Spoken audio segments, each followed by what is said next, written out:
Olá, começando o papo de dentro de casa.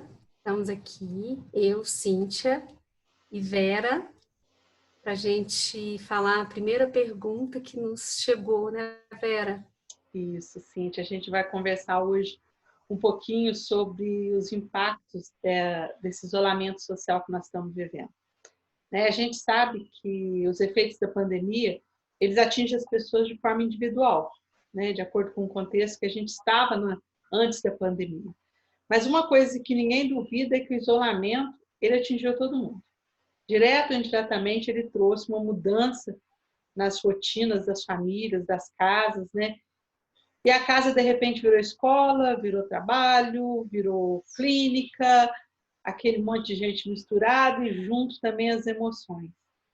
E aí, Cíntia, o que a gente tem hoje como uma questão que vem de dentro, né, as pessoas colocando, vem de dentro, e assim mesmo um desabafo, uma professora expressou isso da seguinte forma, né, que ao mesmo tempo que é libertador, é um momento de estresse. Libertador porque deu a oportunidade da gente, principalmente quem sai, né, para trabalhar, para curtir um pouco mais a casa, para estar mais junto com o filho, com o marido, mas ao mesmo tempo está sendo estressante.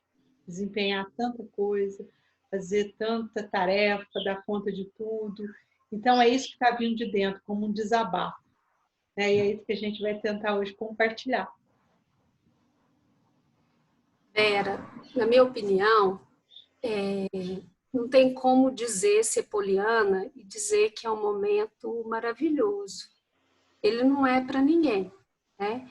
Claro que ele é um momento estressante, de tensão, mas eu não tenho dúvida que tem um olhar que cada um de nós pode dar para esse momento.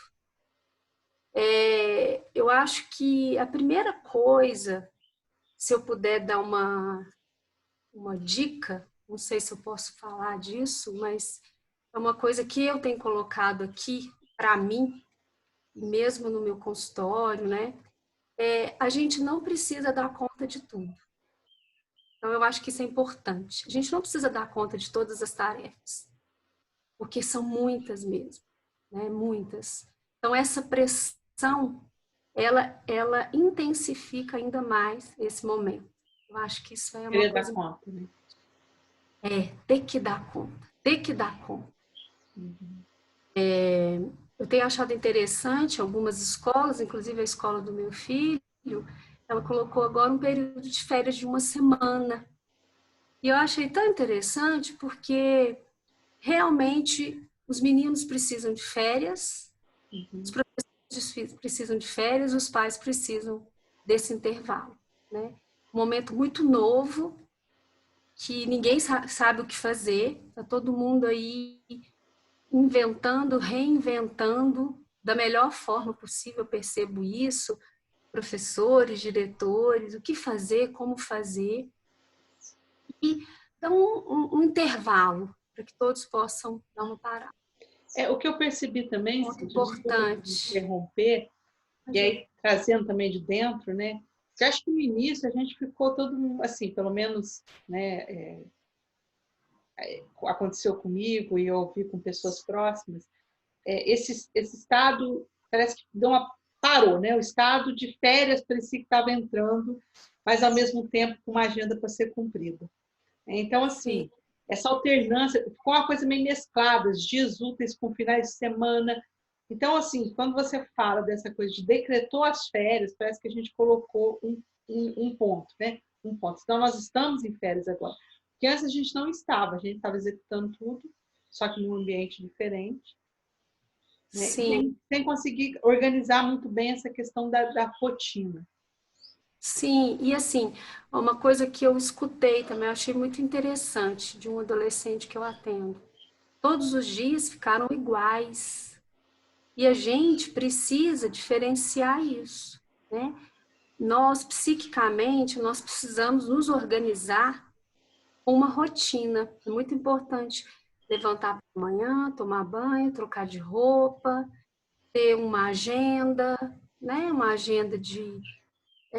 Até uma coisa que eu quero falar sobre as funções invisíveis, até então invisíveis, Uhum. essas tarefas domésticas, né? Para algumas crianças, eu estou falando para uma classe, vamos dizer assim, mais privilegiada, que não participava muito dessa elaboração aí, dessa arrumação em casa. Acho que isso foi um ponto muito importante, mas daqui a pouco eu abordo. Enfim, então organizar isso. Agora, hoje é final de semana, agora dia de semana, o que eu posso fazer durante a semana? Né? Eu tenho um tempo de atividade física, de tomar um banho de sol, por causa da minha imunidade, eu tenho que estudar, eu posso ler um livro, eu tenho as aulas para assistir, eu tenho meu trabalho, e agora é final de semana, é um tempo, estou em casa, continuo em casa, mas eu posso explorar minha casa de uma outra forma, o meu tempo de uma outra forma, eu posso assistir um filme, eu posso escutar uma música, eu posso descansar mais. Isso internamente é muito importante. Me falava que ela fez uma pequena enquete e ela descobriu o número de mulheres que ficavam o dia inteiro de pijama. Acordavam e tomavam banho, vestiam um outro pijama e assim ficavam. Né? Não passavam batom, não se arrumavam. Então, como que isso vai Cíntia, que isso pregnando? Você acha que isso tem a ver? A gente já conversou também nesses nossos encontros por aí, sobre essa questão da gente estar sempre se preparando para viver externo, né? Eu me arrumo para o externo, eu desenvolvo competências emocionais, como empatia, para poder lidar com as relações interpessoais no trabalho. Né? A gente educa os filhos para poder conviver. Né? Então, essa questão da educação, quando a gente fala, né? Quando a gente pega o propósito lá do projeto no início, que a gente ia discutir não só a educação no âmbito do informal, né? Mas também para o viver social, e a gente começa a perceber assim que esse estar em casa tinha um sentido muito assim de eu não preciso me preparar para estar em casa, né? Eu não preciso me preparar para estar em casa. E aí você falou até das tarefas invisíveis, né? Porque a gente começa a fazer esses links e observar assim que o quanto foi oportuno fazer na prática essa coisa da formação para o conviver social. Sim, sim. Vou só falar dessa questão das funções invisíveis aí, das tarefas, né? Para uma classe que essas atividades eram terceirizadas, eu acho que as crianças e adolescentes, eles chegavam em casa e isso tudo estava pronto, eles não participavam de nada disso. Então, eu percebo como que isso é um exercício interessante, né? Passa a ser um exercício interessante, porque agora a criança, o adolescente, eu tenho acompanhado assim algumas crianças de perto que viveram, estão vivendo isso. De repente, elas começam a perceber que a roupa suja ela precisa ser lavada, passada, que ela não chega pronta no guarda-roupa, que a cozinha ela vai sujando, alguém precisa lavar, precisa limpar, o banheiro. E aí ela começa a participar disso juntamente com a mãe, o pai, os irmãos. Então, eu acho isso interessante, assim, como que isso pode ser uma atividade importante. É educativo, né? Exatamente, a educação ela não é só formal. Então, nós temos muitos olhares para esse momento, né? Eu produzo lixo, para onde que vai o lixo? Eu tenho esse livro pode ser reciclável, enfim. Então, eu acho que isso tudo é preparar seu filho também para a vida, para o mundo, né? Isso tudo é educativo, como você bem falou, exatamente. Então, eu acho que a gente é um momento potencial para muitos aprendizados. Sem querer ser poliana e falar que bom que isso aconteceu, obviamente que não. Mas eu escutei uma frase outro dia que eu adorei, que é assim, a liberdade de interpretar esse momento, ela é individual, é de cada um de nós. Então, a gente começa a entender que cada um interpreta esse momento de uma forma. Um que vai achar que é só tenso, que é tudo muito chato, que a aula online é muito chata, que é tudo muito ruim, e aquele que vai aproveitar desse momento para fazer alguma coisa acontecer, alguma coisa diferente, para inventar, né? Para fazer dessa atividade de casa, por exemplo, algo educativo para o seu filho, que é o momento que você vai se apropriar mais da casa, né? Que é o momento que você vai se apropriar de um projeto que estava engavetado, de um livro que nunca conseguiu tempo para ler.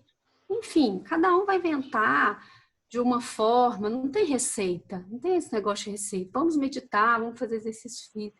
Não, cada um vai decidir, vai se observar e vai E vai dar opinar. continuidade, né, Cíntia? Porque outra coisa também, Isso. Acho que para isso é muitos, importante. essa coisa de que a quarentena virou um intervalo na vida. Não, os dias estão passando. Né? Se tem uma coisa Sim. que eu aprendi, que eu passei a exercitar, é essa questão que o tempo ele passa, independente se eu estou sem fazer nada ou se eu estou construindo alguma coisa. A vida continua. E o que vem, nós mesmos, nós estávamos lá com o nosso projeto andando, e aí nós ficamos lá, não, mas tem como tentar fazer ele acontecer, e aí ele aconteceu num outro formato. E a gente tem visto tantas outras pessoas, né, independente da condição financeira, da situação, mas pessoas que estão dando continuidade às coisas, né? Estão Tentando de uma fazer forma diferente. nova, fazer diferente, exatamente. Ô, Vera, eu queria só encerrar um poema que eu gosto muito da Cora Coralina. Eu sempre lembro dele. Eu acho muito bonito, assim. Eu não sei se eu vou saber ele todo, mas ela fala assim, não sei se você lembra. Vou pegar uma colinha aqui, só escrever os comecinhos que eu esqueci. Nossa, terminar esse papo de dentro com o Cora Coralina é show.